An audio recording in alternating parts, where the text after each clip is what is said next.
Next, we are using a pink color paper and we have cutted it into a circular shape, and we have colored it into two colors, and you can see how we are making the flower. And this is the first petal, and we are merging other petals with it, and the flower is ready. Now we will put a toothpick and we'll give the cut. Next, we will cut a circular shape cardboard and we'll paste the flowers to it. You can see this is ready now.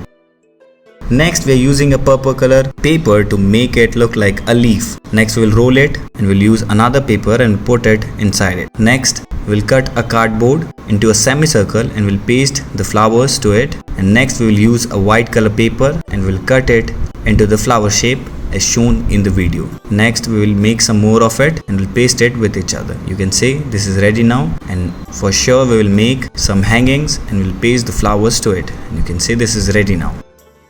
Next, we have cutted paper into a moon shape and we have pasted some flowers to it. And next, we are preparing some hangings, and you can see how beautiful it is looking now.